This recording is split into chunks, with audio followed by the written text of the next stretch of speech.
Yeah, so let's start. Guten Abend.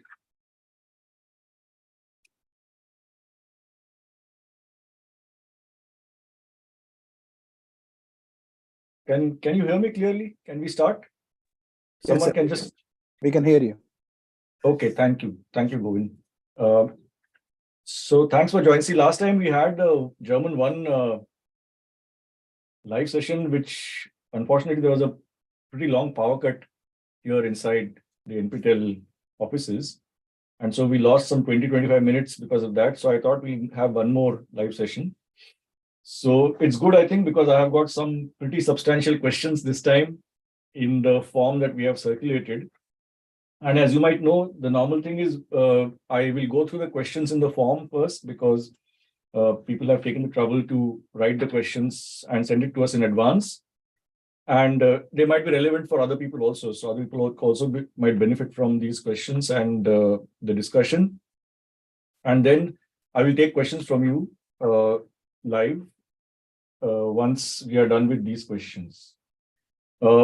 In the beginning, I would like to clarify that last time when we had the German 1 session, the German 2 session actually, during that there was one issue that people had highlighted, which is there can be some technical issues during the exam regarding the audio questions and the headphones compatibility and things like that. So regarding that, whenever the registration for the exams is complete and the NPTEL has a complete list of everyone who's giving the exam, you will get a communication from NPTEL with detailed instructions about audio questions and what to do, etc. And we will also instruct your exam centers about how to handle in case there is any kind of incompatibility issue of your headphones and then the audio jack which is there and all. So don't worry about that. We have already informed the NPTEL team about this issue, and they will be including those instructions whenever they send you your registration confirmation for the exam. Okay. Then with that bit of information, I will begin with, I've got some questions here from Punar and from Govind and from Lakshmi Prabha and Kalevani. So I'll go through the questions and then try and answer them as best I can here itself. So first, Hunar's question is listening skills part of the assignment. How can I work on that? Now, listening skills part. See, because we are learning in a situation where it is not like a classroom and we are alone and learning alone by ourselves.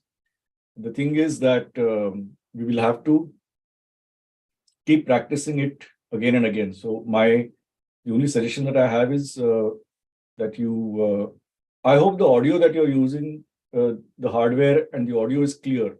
I hope that, because if it's clear, then we will have to go on practicing that. You can, of course, try and listen to some German podcasts and German TV and all that, but at the German 1 level, it is very difficult to actually gain from that. Okay. So German 1 level, it is difficult to follow a podcast in German or a TV program in German and so on and so forth. So the only thing that I can suggest right now, of course, to get used to the sound of the language and to just listen to some things, you can go to, last time I think we had given, one second, I'll just type it here. Type message here, which is,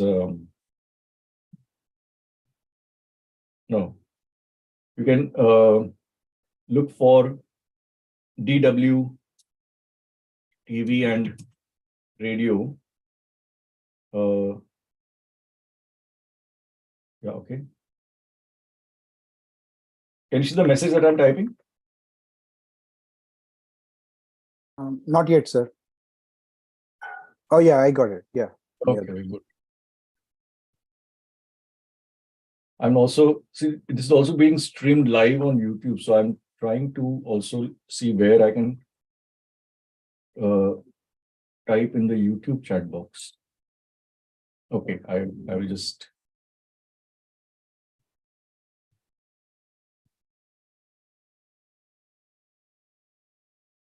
So you can try and check this out. But at the German 1 level, it is not very easy to follow entirely or even to a large extent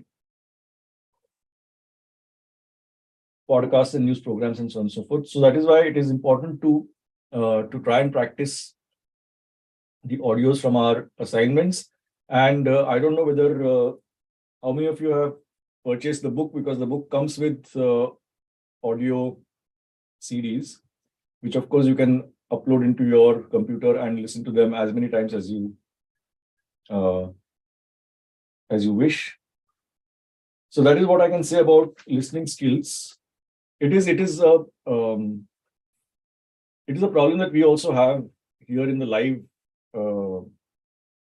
live classes also, because in the live classes what happens is, because the class here you're learning alone, and that's why there is not much possibility of communication while learning. In the live class, what happens many times is that it is too big a group. So if you have 45 or 50 people in class, if I ask everybody to speak one sentence and listen to one sentence, my 1 hour is over. I can't teach anything else. So that is a problem that we have everywhere. But we have to just practice is the only way that can help us in this regard, at least at this stage. Okay. So then Govind has a question. There's some disconnect between lecture 2 and lecture 3. Discussion on the dative case. Okay, I will take a look at that, whether there is what disconnect is there, and we will resolve the issue.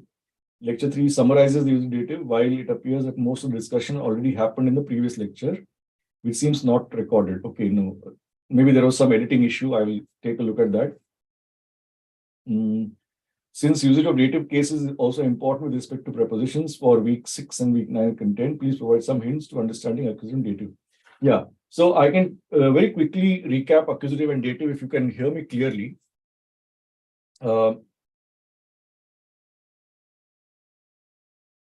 What we have to understand is that there are when we speak and when we say and construct sentences, we're actually talking about something that happens or something that is done, some actions or some events.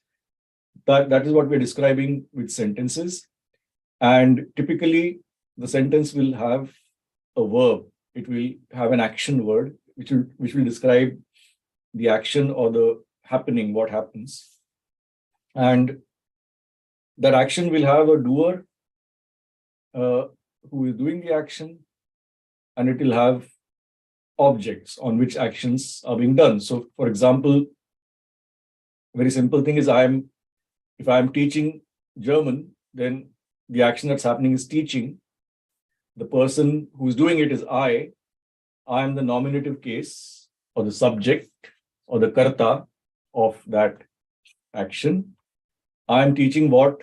German. This is the accusative case or the direct object. And to whom? To you. So the people to whom I'm teaching German are the dative or the indirect object. This is a very simple, or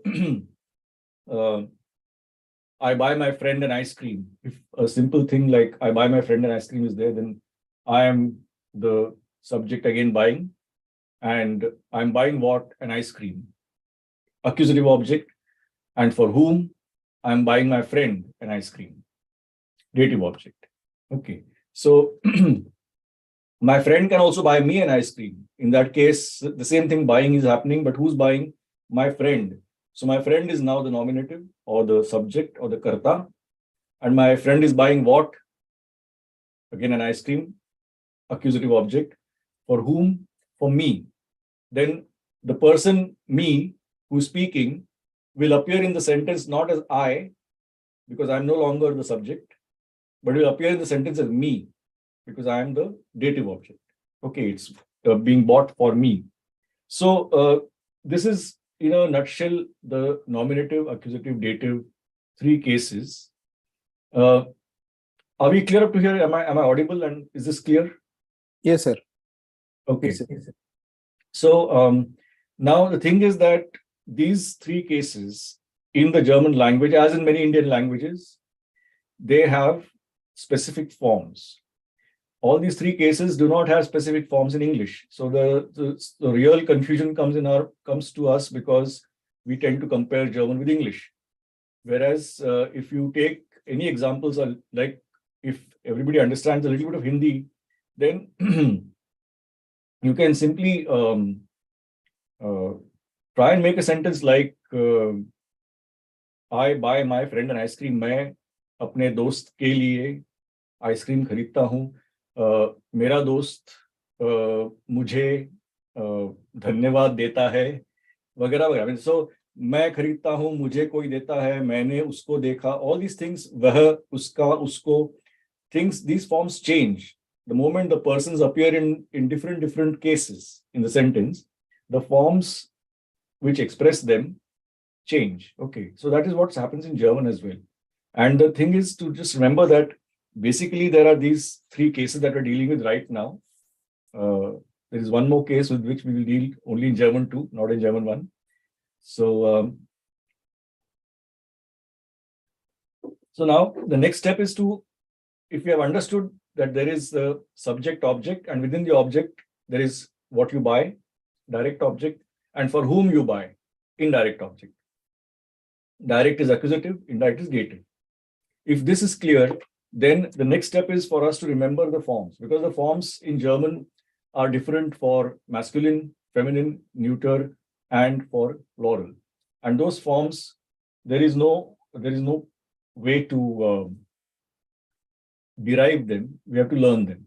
Okay, so for example, you have to learn that normally, I think I'm typing here in the message box. Learn it like this. Nominative, accusative. 1 second.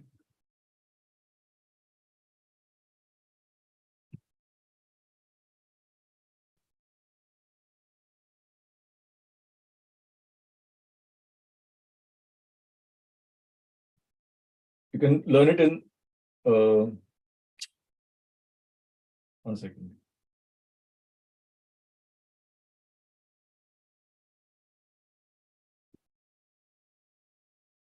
NAD.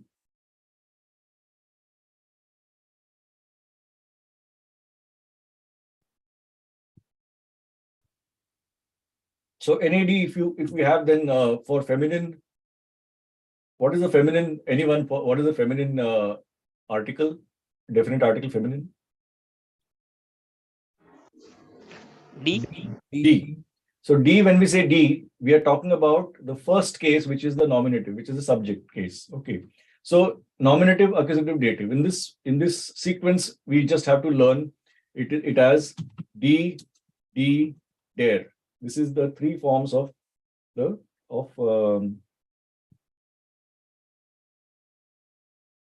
feminine. Masculine beginning first is Dare, dare, dane, dame. dame. Okay. Why is the font too large anyway? I don't know. I hope you can see it okay. And neuter, Das. das, dame. The three forms for neuter.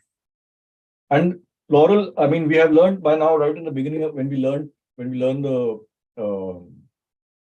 genders and gender distinction in German, we have learned that the gender distinction exists only in the singular. It doesn't exist in the plural. In the plural, all the nouns will have the same D for nominative, D for accusative, and D on dane plus N for dative. So for plural,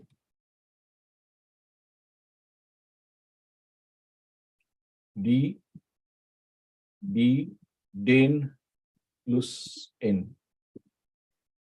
Now, this is a kind of formula, if you want to call it that way, that we have to remember that when it is feminine, then the three cases are D, dare. When it is neuter, it is das, dame. When it is masculine, it is dare, dame. And when all of them are plural, then it is D, dane, plus if the noun doesn't have an N at the end, then we add an N. Okay. So that is the nominative, accusative, dative forms that we have to know.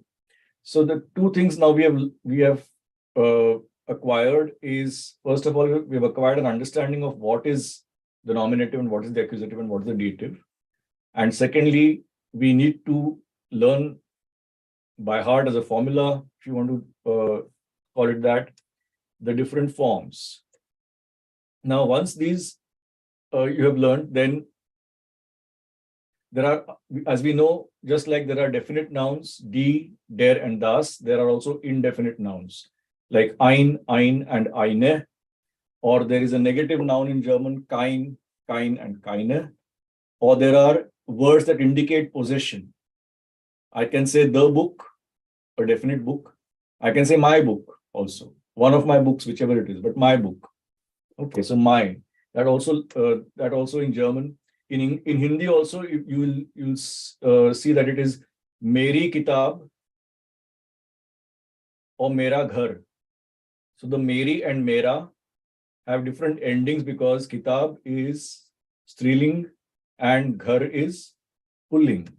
Okay, so the meri and mera change, and mere ghar ko, when I give my house a new, when I paint my house, then मेरे घर को मैंने नया रंग लगाया.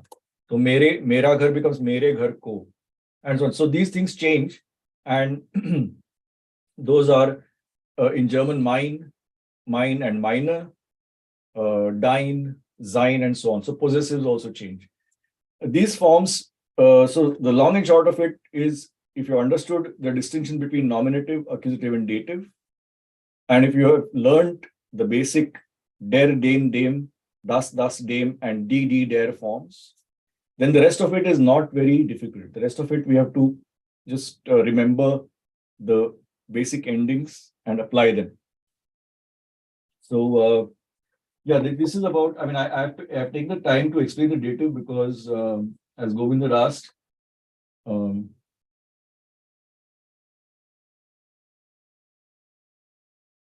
since usage of dative case is also important with respect to prepositions. Okay, yeah. Now, can I proceed from here? Are we clear up to here? Sir, I have a question. Who is speaking? This is Govind, sir. Yeah, please go ahead. Good evening, sir. Thank you very much for the course. I'm really enjoying the course. Actually, it feels like we are in the classroom and listening live in the classroom. It feels very nice hearing your lectures. Thank you. So related to dative case, I think the introduction to dative case was made during lesson 7 when we had a brief. Annika Lindstrom wrote a letter to, received a letter from Claudio Schneider. So in that brief, the discussion, so even in the textbook, the exercise was presented in a way that we had to identify datives with respect to that particular mail, right, with particular event.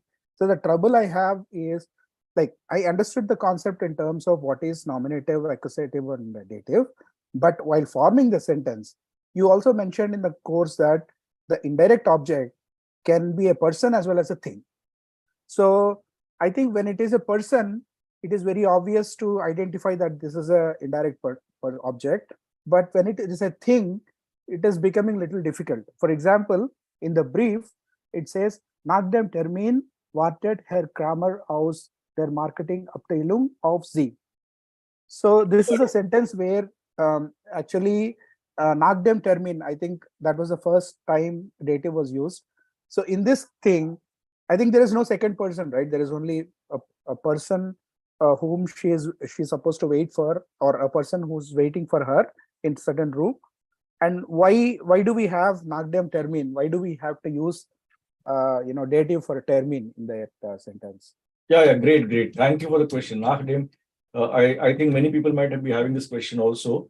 I'm just typing out the sentence here. I hope you can see it properly on your computers. Nach dem Termin wartet Herr Kramer, no? Herr Kramer. Aus der Marketingabteilung. Very good. Aus der Marketing. I'm splitting the two words, Abteilung. Of Z. Of Z with capital S, no? Yes, capital S. Yeah. Okay. Great. So we have an example. I don't know if it is. I think probably the window is too small on the machine and the font is too big. 1 second. Let me see if I can. No, for us it is okay, sir. Okay, that's great then. I got it. Okay. Nach dem Termin wartet Herr Kramer aus der Marketingabteilung auf Sie. Okay. So thank you, Govind, for the question. And I'm suspecting that many people here who are present will also probably have this question or have some similar doubts. So I just want one quick reply. I mean, the distinction that I made between nominative, accusative, dative is clear, as well as the fact that we have to learn the different forms of. Yes, sir. Yeah. That is clear. Okay. So the next question is, we have a sentence in front of us. I think I should also copy and paste this sentence in the YouTube chat box, and because YouTube also people are Control C and Control V and enter. Yeah. So YouTube people also can see the example. Now the thing is, Govind, your question basically as the center of your question is the role of prepositions, actually. Okay. So if you look at our sentence as it is on the screen, we can see that the word nach, which means after in this case, is changing der Termin to dem Termin. Okay. Wartet Herr Kramer, aus, the word aus, which is out of or from, is changing die Abteilung, die Marketing Abteilung to der Marketing Abteilung. Okay. And auf Sie, the preposition auf is keeping the Z as Z and not changing it to we get as ihnen, for example. Okay, it's not changing to the form ihnen, which is dative form of Z. It's still a Z. Okay, I hope people can see the example on their screens and can follow what I'm trying to say.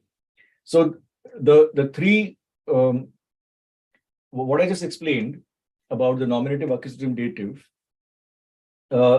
those things, the accusative and dative, they are relevant for prepositions as well, because prepositions always, even in English, if you use a preposition, then the case changes. Okay. If you say I do something, that is, I is the form I'm using, but something is done to me. Okay. If I use the preposition to, then the I has to change from I to me. The case changes. Something is done for me. Something is done before me. Okay, so prepositions always change the case of anything that is attached to them. Are we okay till here? Yes, sir. Okay. Now, what we have to learn here is that there are dative prepositions and there are accusative prepositions, and there are prepositions that can change between the two. This is something that we need to learn. And again, here there is nothing to explain actually, but to simply say that there is a list of prepositions which will always change the noun or the pronoun that is attached to them into the dative form, and they are called dative prepositions. There are prepositions which will always change whatever is attached to them, nouns or pronouns, into the accusative form. They're called accusative prepositions. And then there is a third kind, which are a few more than the other two, which can take either, or which can influence the noun or pronoun in such a way that they can change them into either accusative or dative forms. They are called Wechselpräpositionen or changing prepositions. Okay, this is there in the lesson. I'm sure that you have heard this if you have seen the video and the lessons. But the point is that that prepositions always affect the nouns or pronouns that are attached to them, and typically prepositions change the case of the noun or the pronoun. Now, since the English language doesn't distinguish between direct and indirect object forms, we don't know whether the preposition to is dative or accusative. we don't know the preposition for is accusative or dative. I have no clue in English. But in German, I need to have the clue because in German, the forms are distinct. And so I have to learn a list of prepositions, which even in my sleep, I know are dative prepositions. So if I see nach in a sentence, I know that whatever comes after nach, that is whichever noun or pronoun, thing or person or concept, abstract, anything that is attached to nach will always be in the dative form. There is no exception to that. Similarly, aus. Aus. Ich trinke Kaffee. What is the word for cup? What is the word for cup?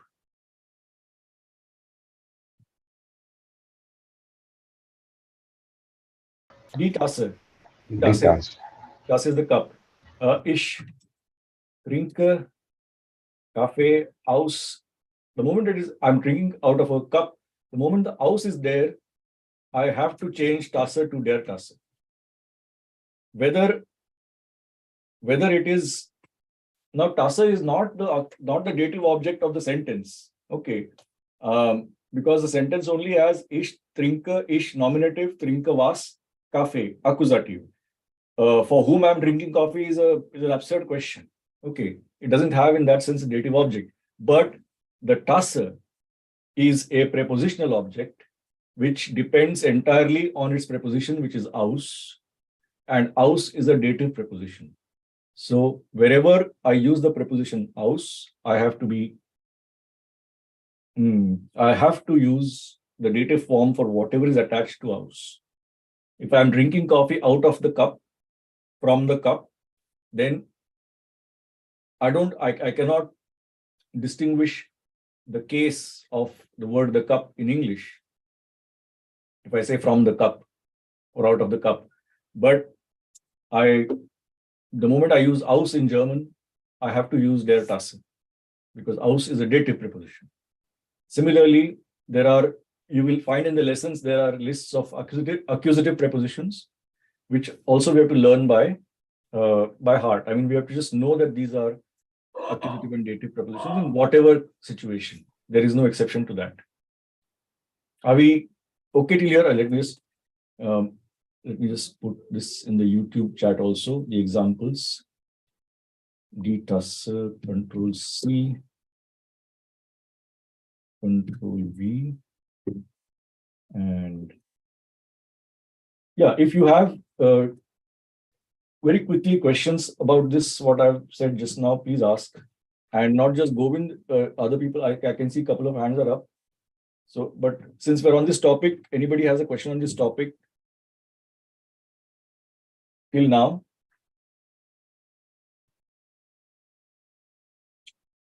Priya, your hand is up. Do you have a question about this topic? Not about this topic, sir. Okay, then shall we wait? I will come back. Yeah, sure. Okay. So so I have done now the distinction between nominative, accusative, dative. Then we have decided, but it is something that we have to do. There's no choice. That we have to learn the different forms, der, den, dem, das, dem, and so on, mine, and also the pronouns. In English, I have only two forms, I and me. But in German, I have ich, mich, mir, du, dich, dir, ihn, ihm, es, ihm, and so on. So you'll find these forms also in our lessons. Those things are something that we have to learn. I mean, there is no way around it. Okay. The only thing I can say is that if you take der and er, the definite article der for masculine and the pronoun for masculine he, er, then you'll find that the endings are similar. Der, den, dem, and er, in, ihm. Okay. So there are some clues like that in the pronouns and the articles, but apart from that, it is best memorized. The article tables and the pronoun tables are best memorized once we have understood what we are doing. Otherwise, there's no point in memorizing. Okay. So first try and understand the distinction between subject object and then memorize the tables. Then we come to the fact, the doubt raised by Govind, which is that the tassa in my sentence has nothing to do with dative being a dative object. But why is it der Tasse? It is der Tasse because of aus, which means that prepositions, in fact, prepositions are very powerful guys. Prepositions are very powerful words. Whatever the sentence, the rest of the sentence is, once the preposition is governing a noun or a pronoun, nothing else will govern that in the sentence. It is a preposition which will govern it always. So whether the cup is perceived to be direct object, indirect object, instrumental object, doesn't matter. Its form will be totally determined by aus, by the properties of aus as a preposition. And aus is dative, so Tasse will be. There is a very standard example in the German textbook. For example, Wasser, trinken wir aus. What is the word for a glass? A glass is a glass. Paper? Is a glass with a single S, and its gender is das. And we just said das in the dative becomes Dem. So water we correct. Ara has put glass there. That's correct. Water we drink from a glass, and tea we drink from a cup. A standard sentence: das Glas, die Tasse, and a glass and a cup. So ein Glas and eine Tasse. When we make the sentence, Wasser trinken wir aus einem Glas und Tee trinken wir aus einer Tasse. The ein Glas will have to become einem Glas because of aus, and the eine Tasse will have to have an R at the end because of aus. The dative form of feminine has an R at the end. Okay, so I'm just going to Control C and Control V here, so that the YouTube participants also. Okay. So prepositional objects are entirely governed by the properties of preposition. And prepositions, we have to remember that there are three lists: dative list, accusative list. Just learn them by heart. Not too many. There are about 10 dative prepositions and similarly 8 or 10 accusative prepositions. Just learn them by heart. And just know that whenever those are used, please use the accusative form of whatever it is that is attached to them, or dative form. Then the what can be explained or what is there to be explained is in the next, which is the Wechsel, so-called Wechsel prepositions. Okay, Wechsel, I'm typing the word here, Prepositionen, Wechsel Prepositionen, which means that these are prepositions which, depending on the context, will behave either as dative ones or as accusative ones. Okay, and the situations in which they are dative and they're accusative are actually quite simple. This also we have done in the lesson, but I'm just repeating it here. If the sentence and the relevant preposition and the relevant verb and the preposition combination, if they are indicating movement, any kind of movement from point A to point B, then the prepositions will have accusative properties. That is, whatever comes along with the prepositions will be in the accusative form. If the sentence and the preposition, the combination, is indicating a stationary position, then the preposition will have dative properties. It will behave like a dative preposition. Okay, so movement, accusative; stationary position, dative. If prepositions can also indicate time. For example, I'm sitting in the studio. In, the preposition is in.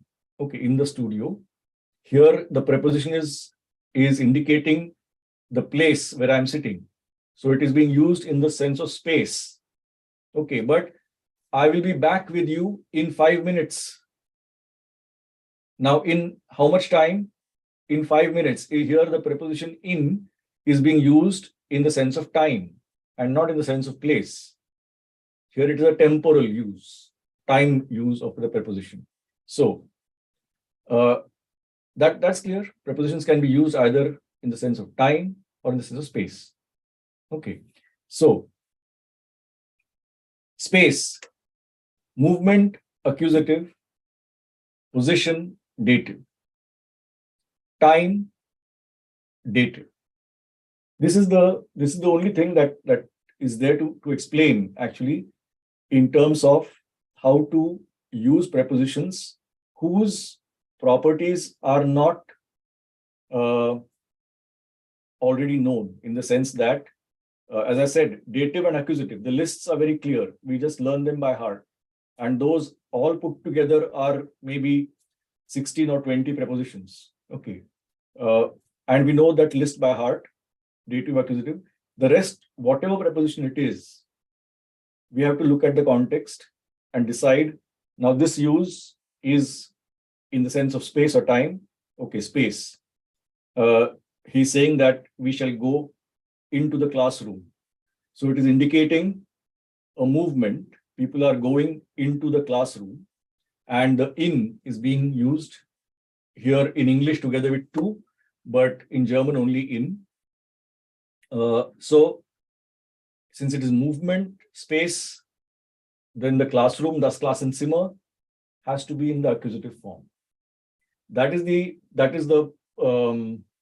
example of somebody has made. I think Lakshmi Prabha has mentioned the example. Just give me a moment. I'll just go through that. Ich gehe schon ins Theater is the example mentioned by Lakshmi Prabha in her question. So I'm taking that, slightly modifying it. We have Das Kino. Das Kino is Movie theater. movie theater. Wir gehen heute Abend in das, or you can abbreviate in das to ins Kino. Now, if I get a sentence like this, suppose in das, ins is a blank. Suppose you're supposed to fill in the blank. Okay. The point to note here, I'm using the preposition in is being used in the sense of now the time is already expressed by heute Abend. So we know that in is not concerned with time here. We're not saying we'll go to the cinema in half an hour or something, not like that. Today evening we'll go to the theater. In is being used in the sense of space. And in this sentence, once again, sorry, my YouTube audience also needs to see the example. I'm really sorry.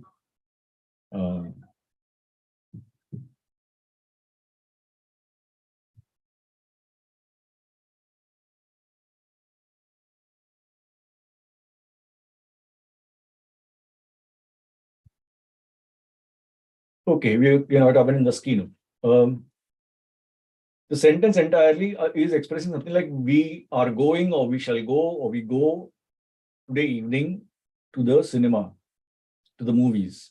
Now, this is clearly a movement because we're going to go to the movies, okay, from wherever we are, in the office or at home, wherever we're going to go to the movie.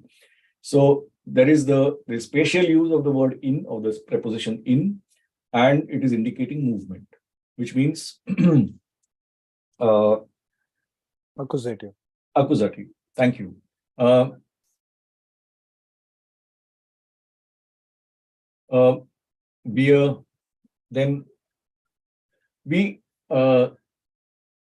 We have our exam in the month of April. Is that okay as an example? Is it clear that now in the month of April is answering the question when? It is concerned with time. Is that okay? Yes, sir. Wir schreiben, let's say we write, schreiben unsere Prüfung. What is the month? April. No. The word for month. Monat. Monat. And gender? Der Monat. Der Monat. So der Monat, I'm using in the sense of time here. So time means it will be dative. Its property is dative. So der Monat will become dem Monat. In dem, which is also the same as im. In dem Monat, you can.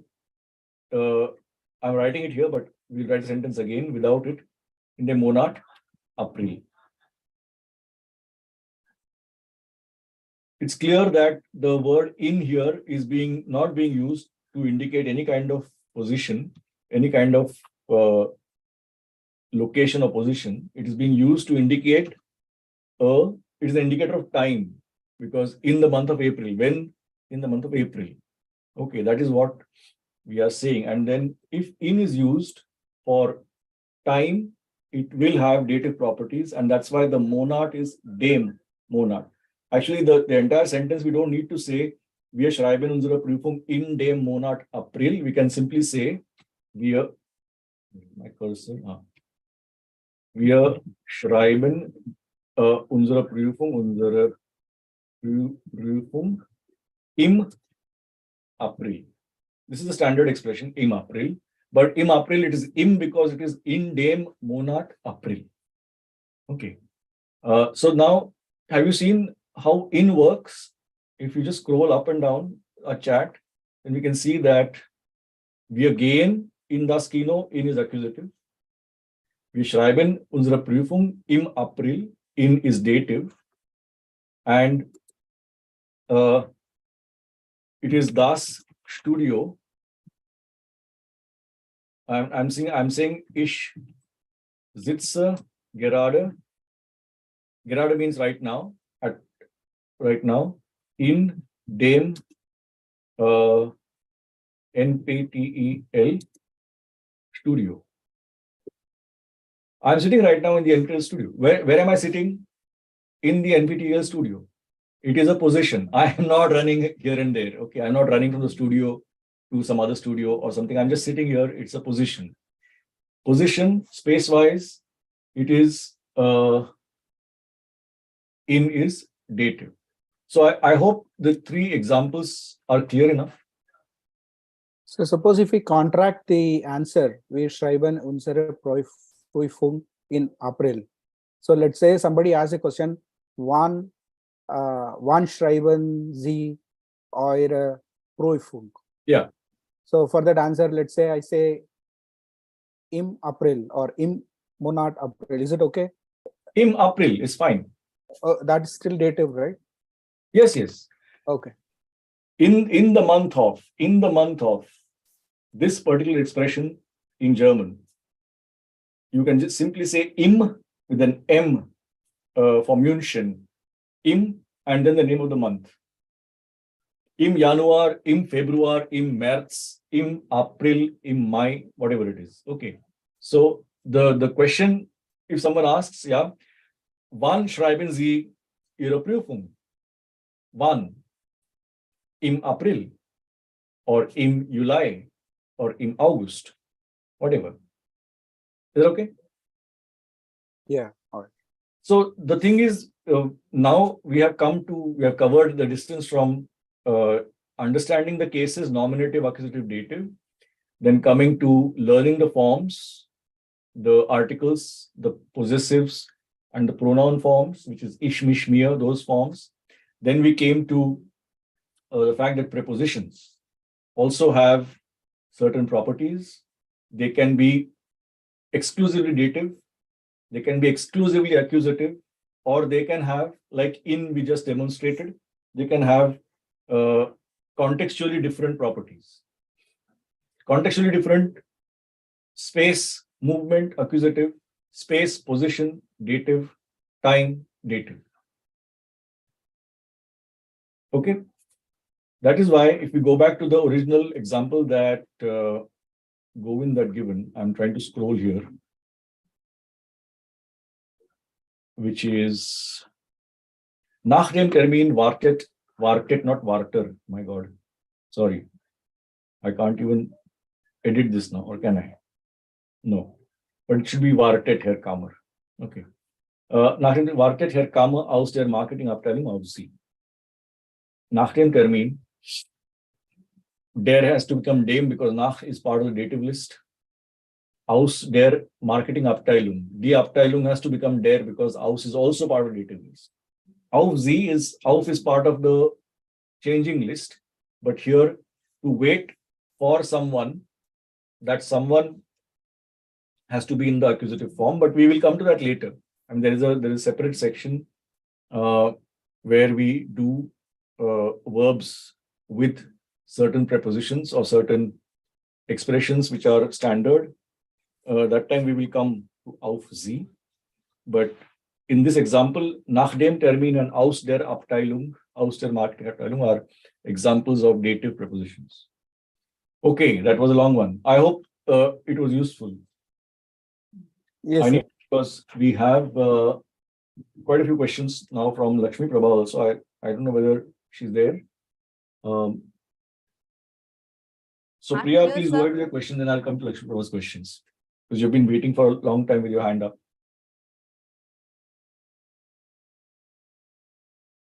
Priya, please go ahead with your question. Yes, sir. Sir, actually, I have a few questions.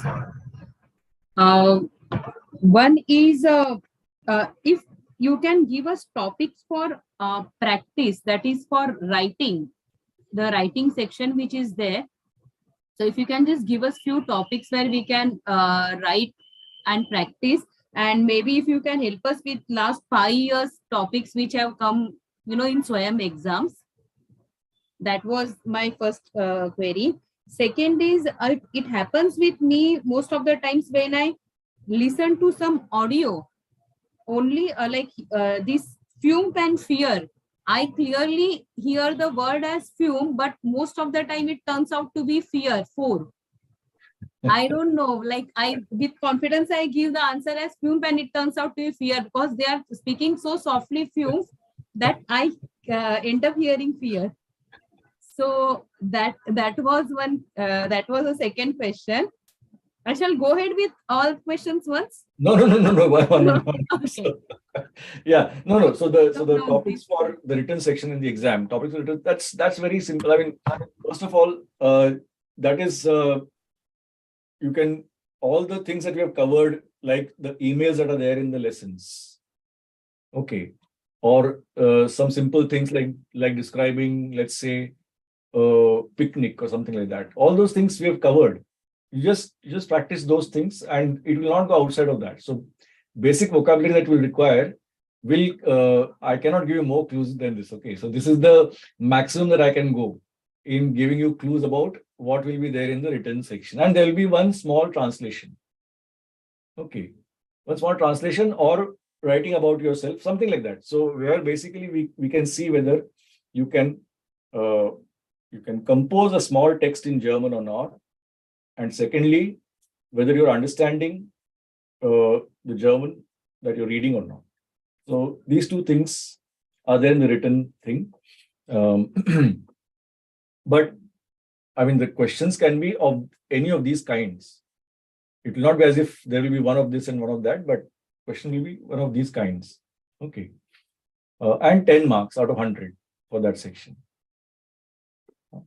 So 30, that I explained that last time. I don't know how many of you attended last time, but the three sections are audio 30, reading comprehension 30, grammar and bit of simple small writing 30, that is single word answers 30, and descriptive answers 10 marks, where you have to write 5 sentences or 6 sentences, 10 marks.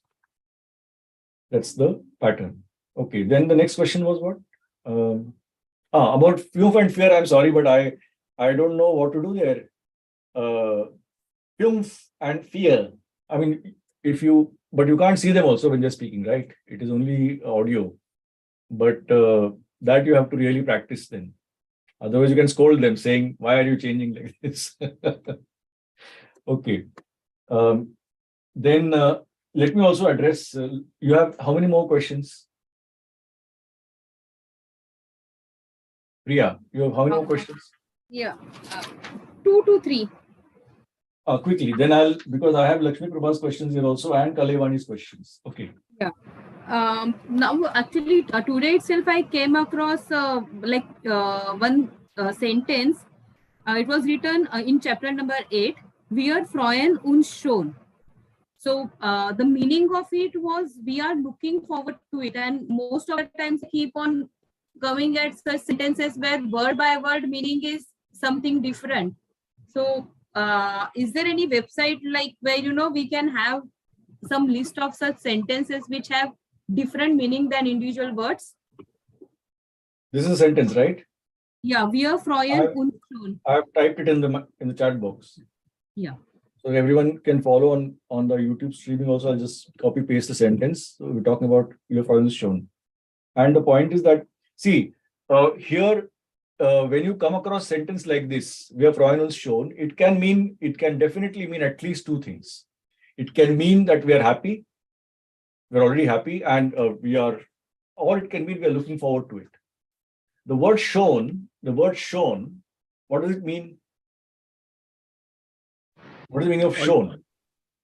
Already. Already, correct. Schon means already. Okay.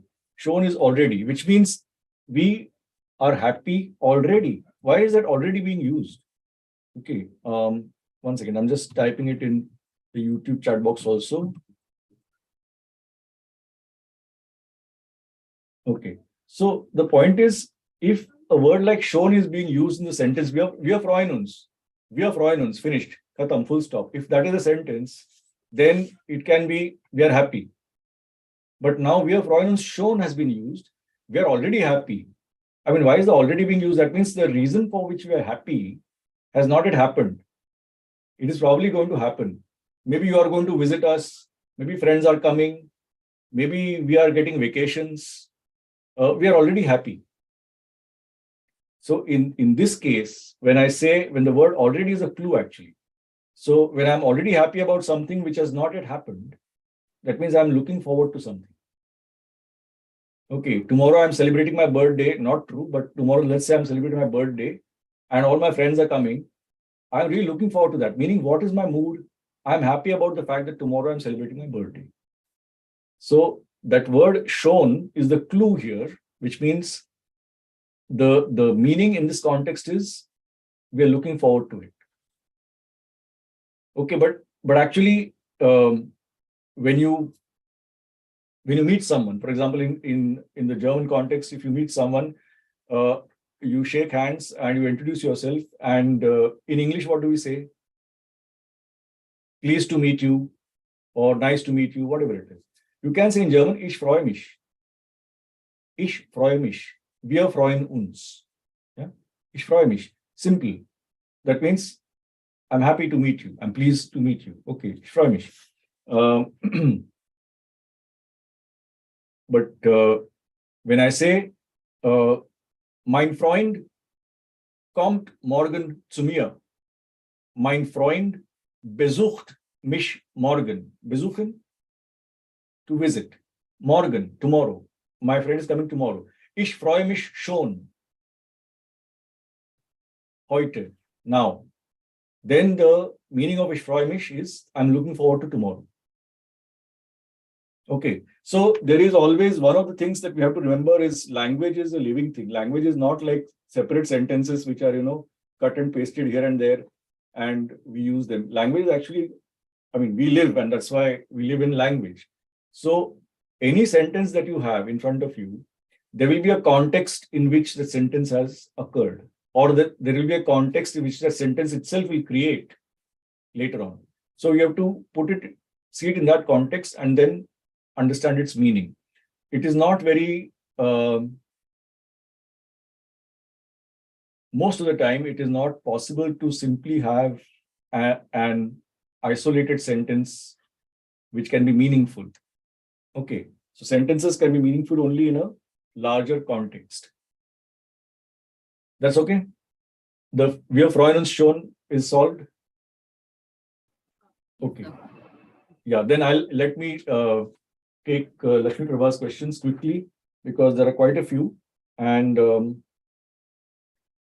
one additional class on the preposition section, quoting examples, wo in and wo. I think Lakshmi Prabha, if you're listening, is that you? Okay. Hello. Yeah. So I think I have already done that now. Prepositions wo and wohin. Wo means position. Wohin means movement.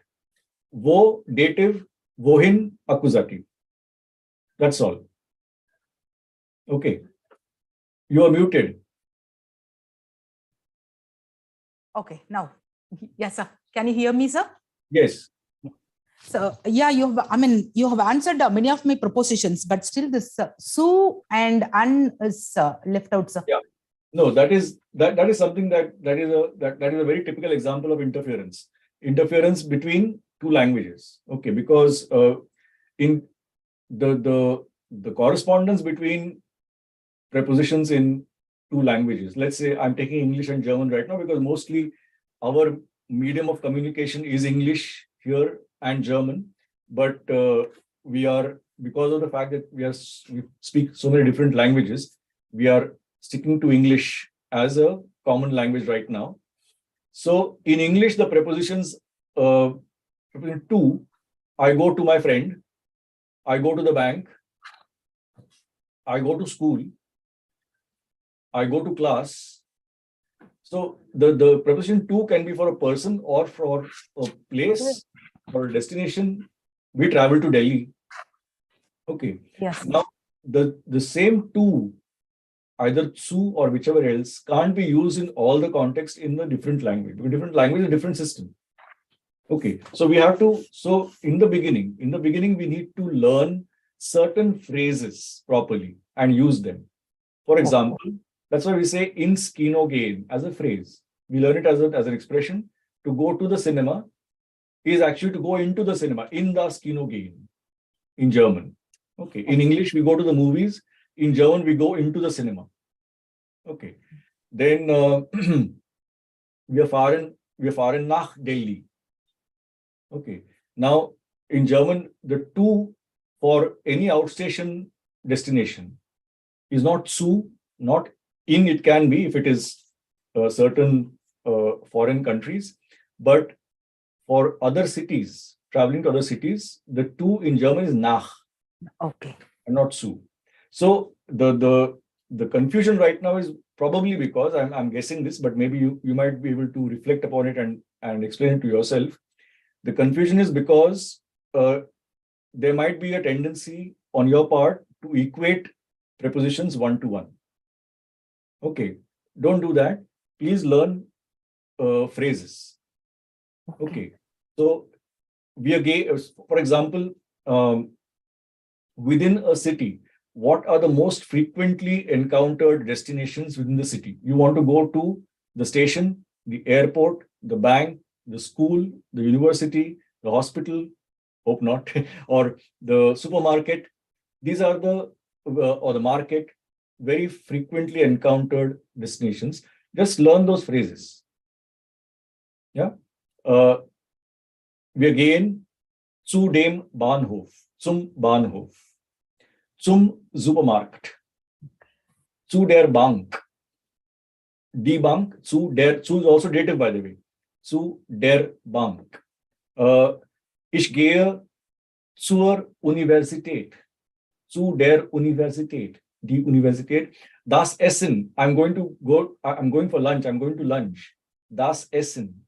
Ich gehe zum Essen, zu dem Essen, zum Mittagessen, and so on and so forth. So, in the beginning, please learn as many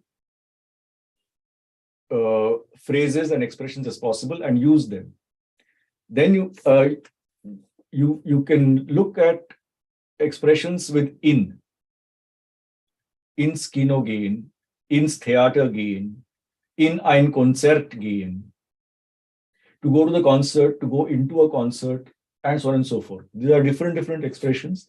And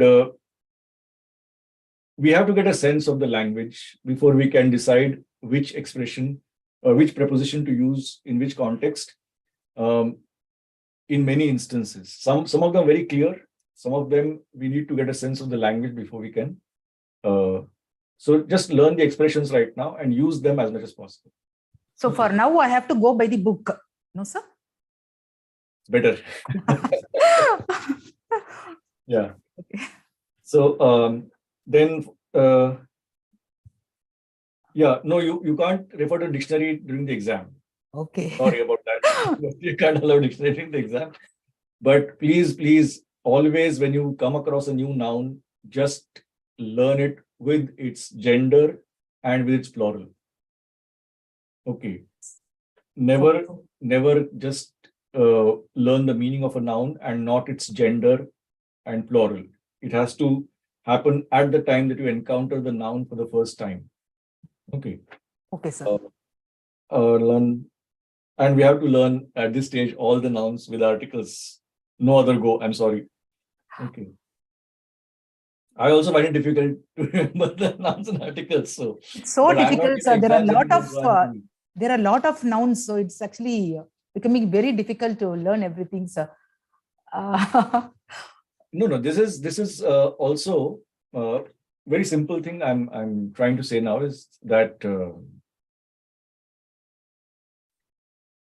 please look at it. Please look at it as absolutely essential vocabulary of, let's say, 100 to 150 words.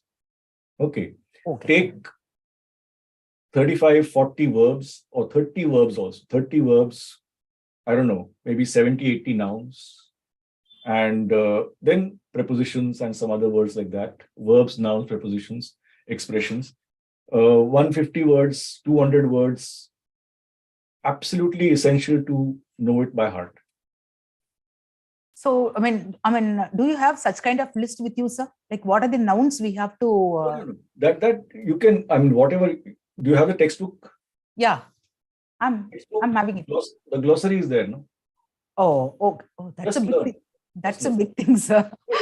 I know. I'm not saying everything. I'm saying, let's say the glossary, you take the first 3 lessons. Okay. How many are there? Nouns you will find maybe 60 nouns, 70 nouns you'll find in that. Just learn them by heart. Okay. And once we cross a threshold, I mean, this I can tell you very clearly. Once I cross a threshold, now I'm not a linguist, so I don't know what technically the threshold is. But if I say, let's say 500, I'm very comfortable with 500 to 1,000 words in German. I know them very well. Then I get a sense of, I can predict actually when I come across a new noun, I can say with a fair amount of certainty what its gender can be and what its plural also is likely to be. Okay, that sense I get.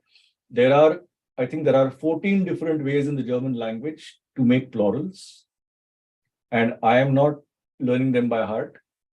I don't recommend also that you learn them by heart. I would recommend that you build a strong vocabulary base, as much of it as possible by heart, that you know it even in your sleep. And once that is done, once that foundation is there, it will come automatically. Fine, sir. So that is then sample paper. Sorry, because we don't have any printed paper as such. So I'm sorry, I can't give you a sample paper like that. Okay. But I have already said in the last meeting, last session, I already said that that the questions that you encounter in the exam will not be different from the questions that have been there in the assignments. Yeah, the that same is type of activities you have to do. Yes, sir. That I'm clear, but this regarding writing part, especially regarding writing part, sir, because I think we have not done the writing part. So you have to type a small text, 5 sentences, 6 sentences. Let's say I ask you describe yourself in the sense where you come from, what your hobbies are, simple things like that.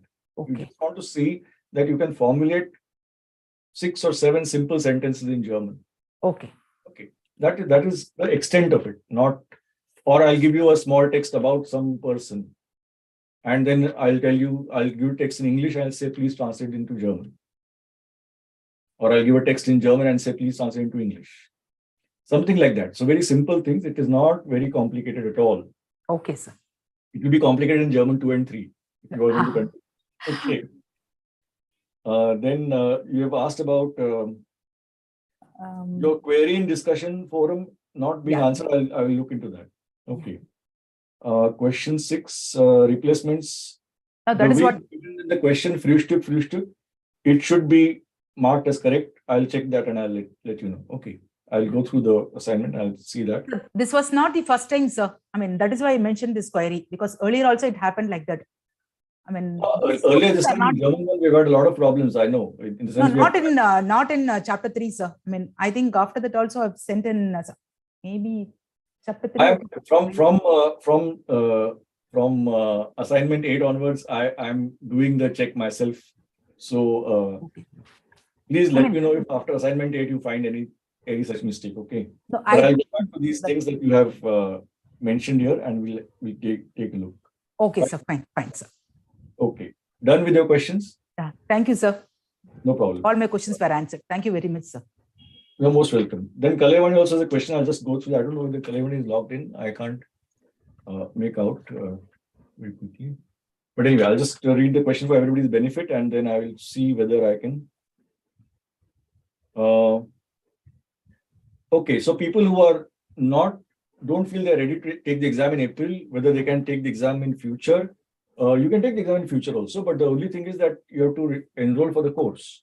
So the course will be, you don't take the exam in April if you're not prepared.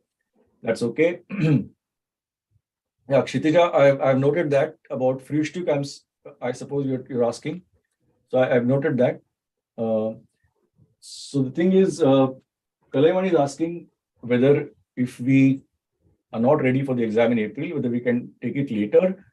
You can, of course, take the exam will happen again in October, and you can write it at that time, but then you have to enroll for the course. Don't forget to enroll for the course. Anyway, the enrollment is, you don't have to pay anything for that, just enroll for the course. You can again watch the videos, get the assignments, do the practice, etc. And then register for the exam and take the exam in October. So every year, the course will be offered twice, once from Jan to April, and runs from July to October. So if you are, I would suggest that there is still about a month to go before the exam. So there is time, if you have some time to spare, there is time to prepare for the exam and take it in April. But that's up to you. Okay. Then yes, Jomon is asking whether you need to write the, yes, it will also be good because it will help you prepare. But you have to do those 8 assignments. I'm sorry. That will have to be done if you when you enroll for the course. So that will determine your eligibility for the exam. But also it will help you keep in touch. Let me just check now. I think there are 3 hands up, but I'm just going to the YouTube chat box to see if there are any questions. Vinodin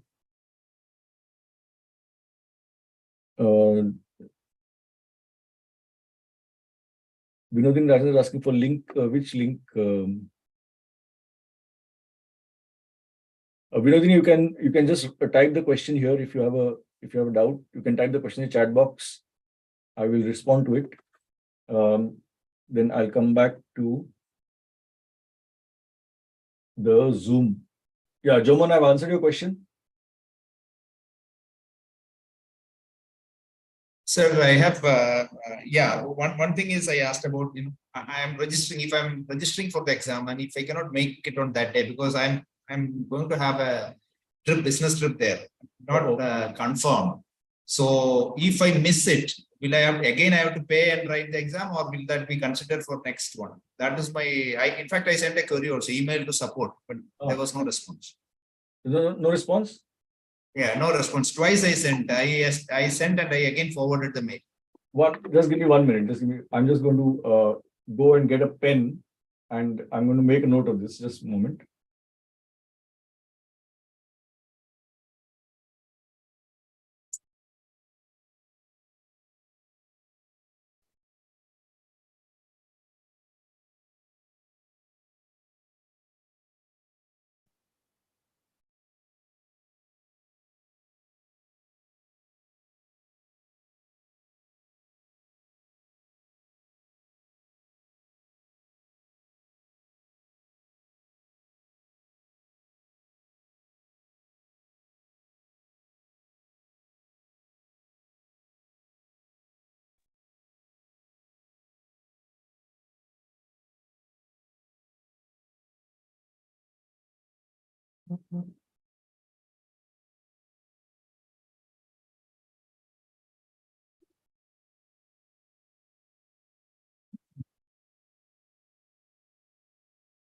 Yeah, just let me make a note of this, Jomon. This is regarding missing exam. Yeah.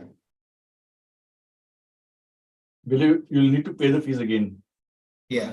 For if I'm not able to make it on that day, I'll definitely, there is an opening in October, as you said. So if I'm Yes. able to use that, it is fine.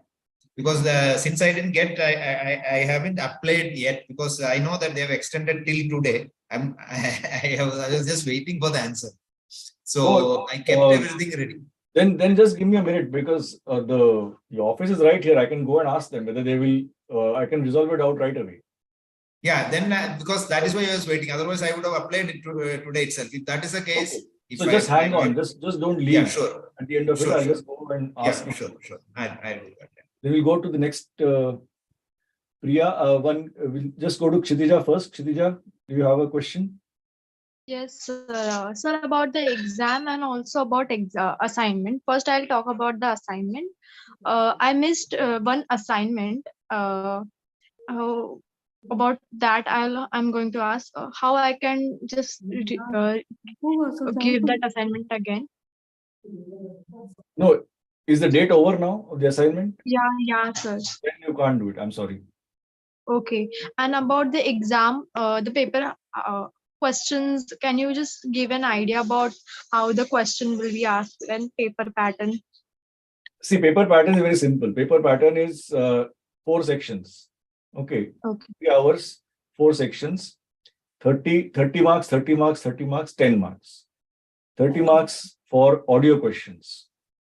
Audios, you have to put your headphones on and listen to the audios. Audios you can listen to how many ever times you want.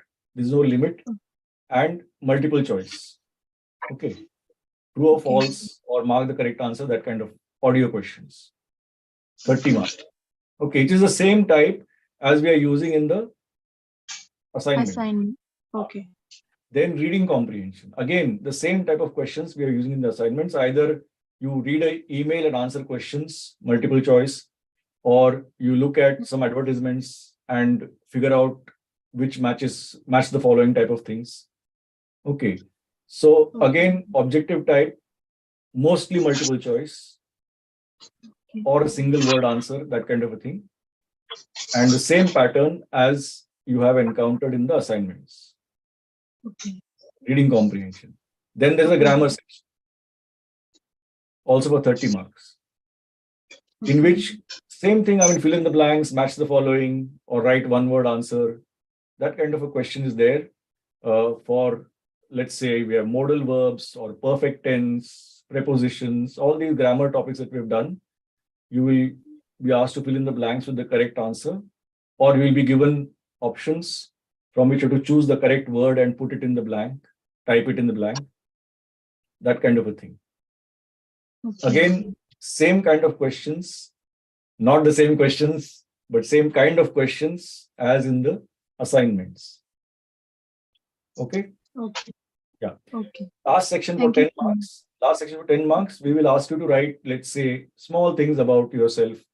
Write about yourself, your hobbies, your family, or I will give you a small text about somebody and I'll say, please put it into English, or I'll give it to you in English, please put it into German, something like that.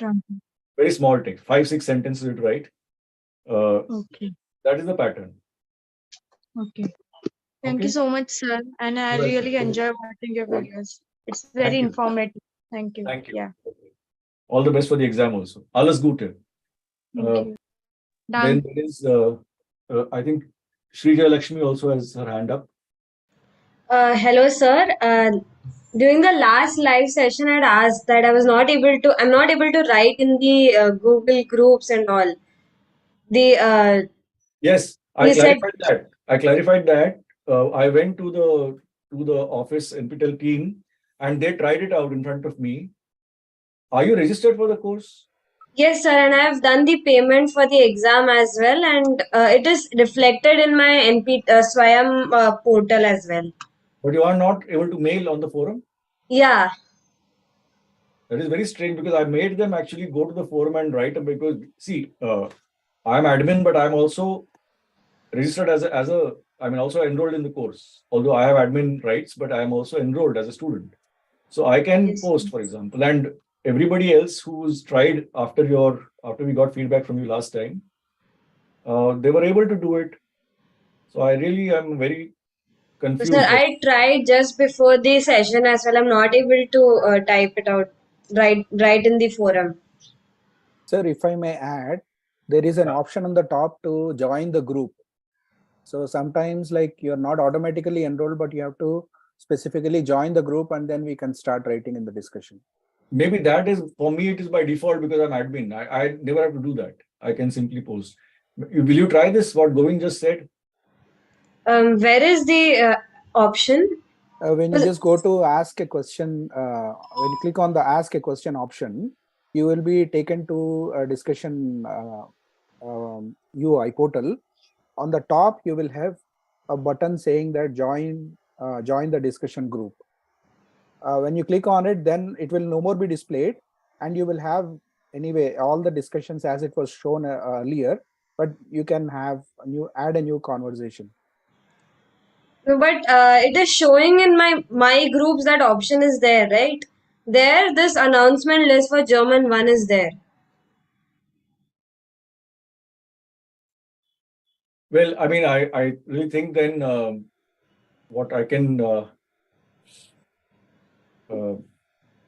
why don't you write to me? You go to the IIT Madras website. Srijay Lakshmi, can you hear me? Yes, yes, sir. Please go to the IIT Madras website. Under departments, humanities, you'll find me there. My email address also is there. My email address is not very difficult. It's my surname, which is Brahme, which is there on the screen @iitm.ac.in. That's my email ID. So why don't you send me a mail with screenshot as to what is happening? I will forward the mail to the NPTEL team and I'll ask them to look into it. Okay, sir. Thank you so much. I'll do that as by tonight. Yeah. Okay. Thank you, sir. Then Aradhya, you have a question? Sir, good evening, sir. So actually, sir, in this month of April, sir, I'm a little busy. So is it possible that I don't write the exam this time and I take the German 2 and directly take the German 2 examination? Or is it or completing the German 1 examination is a prerequisite for applying for German 2? No. I think if you have learned German up to a level of German 1, then you don't need to show me a certificate saying that you've done the exam. You can take German 2, no problem. But only thing is, it is meant for a self-assessment in the sense that you should know German, basic German up to German 1 level in order to be able to do German 2. Okay, in that sense. Of course, when you're formally doing it here at IIT, if you're in my class, for example, then students here can't register for German 2 without having first done German 1. Because even then, it has been earlier, if I have myself tested people and checked whether they know German or not, and then I've taken them into German 2 directly also. So the point is about writing the exam. Writing the exam, unfortunately, if you miss this particular slot which is given, then the next slot is only in October. Okay. I hope you got that, Aradhya. I got it, sir. Thank you, sir. Yeah. Then there is, I hope everybody's questions have been answered. We're already 50 minutes over time, and my phone is almost going to go off now. It needs to be charged. But anyway, any other very urgent question? I can see 2 hands are still up. Kshitija, your hand is, and Priya, I think questions have been answered. Sir, I have one last question, if I may. Yes. So about the typing of umlauts in the exam center, will there be any guide to type umlauts properly? Because at my home laptop, I have a specific key combinations I use to type these umlauts. No, I think just for sake of safety, I think you just use AE, OE, UE, and SS. Okay, sir. because I don't know. I mean, there can be. I have a different Logitech this thing here which I have never seen keyboard. Okay, so for me, I just changed my keyboard to German because I also can type German. So I just change my keyboard when I'm writing in German.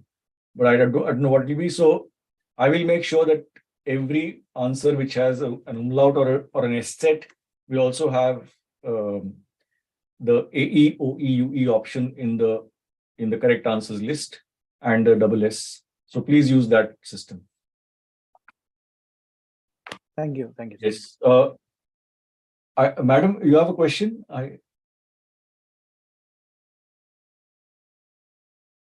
Name I don't know, but Motorola Moto G40. Sir. If there is a query regarding assignment, then where we should contact you? Please give me email address. You can write on that. Ask a question is there, no? Ask a question. When you go to the course page, you will find one link on the top. Ask a question. You click that, and you can send a mail. Okay. Okay. Fine. Here before I have sent mail to online course NPTEL. No. You just click ask a question and then you send a mail. Okay. Okay. Yeah. Right. So can we? Is there any?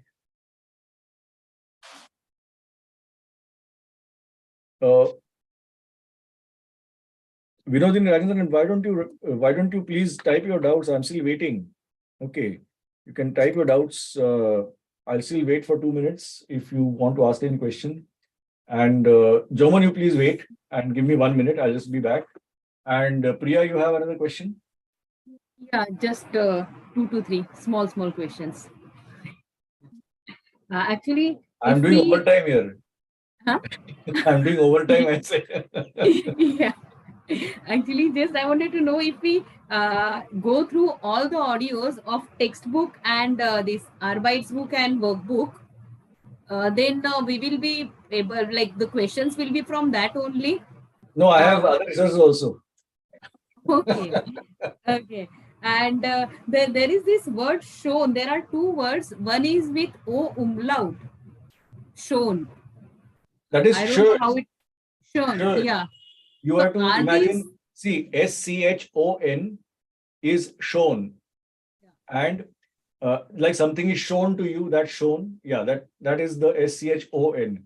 And SCHO umlaut N, you have to imagine that word as SHYON. Okay. Shown. Okay. Are these words connected? No, shown means already, shown means beautiful. Different words, totally different words. And now I need to find out about Jomon's query. So I have to ask them about the fees, right? If you're missing it, then will you have to pay the fees again? Because I know that you'll have to enroll again, definitely. You're muted, Jomon. Yeah. No, sir, if it is okay, if that can be carried forward, then I want to register right now. Yeah. So just give me a moment. I'll just find out. Yeah.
Yeah, Jomon, I spoke to the NPTEL team.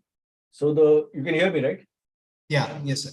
So the thing is that the fees will not be carried forward. So if you are sure that you can't write the exam, then don't pay the fees right now. Don't register. Okay. But I think you only asked the question about the assignments. Yeah. They're on the screen. Yeah. Yes. So far I have completed all the assignments. No. So your assignment score will be carried forward. Okay. You will enroll for the course next semester, or you can directly register for the don't enroll, directly register, something like that. But I have asked them to put an announcement on the forum. So you will get by tomorrow, day after tomorrow, they'll put an they'll put an announcement regarding this about people who might not be able to write the exam. So if you have paid the fees already, that fees is gone. Okay. But if you don't register right now for the exam, if you have completed the assignments, then that score will be carried forward. So the answer to your question is you don't need to do the assignments again in October. Okay. And now doing won't be a big problem because already I have done, but still, you need to make out some time. That's the only reason. Yeah. So if you are practice point of view, it is good. As you said earlier, practice point of view, yes, it's good to do. Then you can enroll again also. I mean, you can still do. Yeah. Fine. Thank you. Fine. Yeah, I think we'll have to put an end to it at some point. Otherwise, but I don't have any questions on the YouTube stream. And I think we have done with all the questions here in the Zoom meeting also.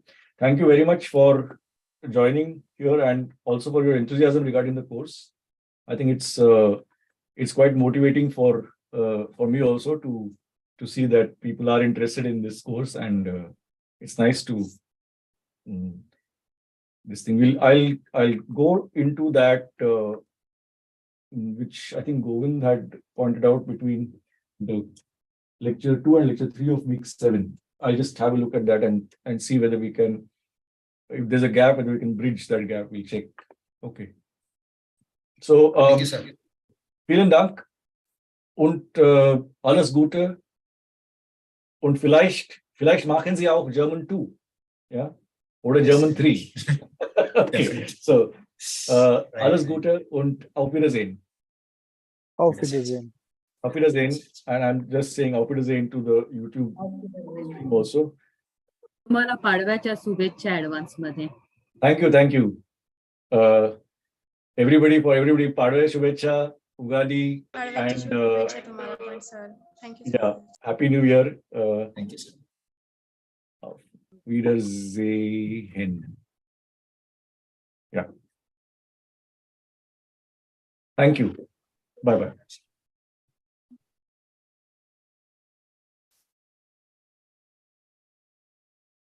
I have to.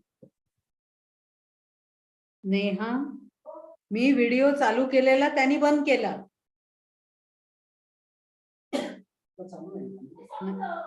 नाही मगाशी सुरुवातीला स्टार्टिंगला चालू आहे ना.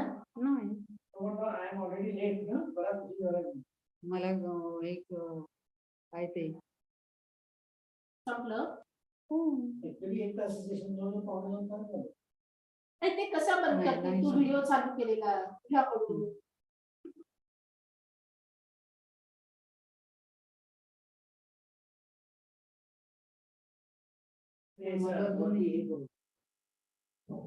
अजूनही दिसतंय कसं काय ते बंद झालं. ते झूम आणि इन्स्टॉल करून टाकते. युट्यूबवर येणार, याच्यावर पण येणार. त्यात झूमला साइन इन वगैरे केलेलं नाही.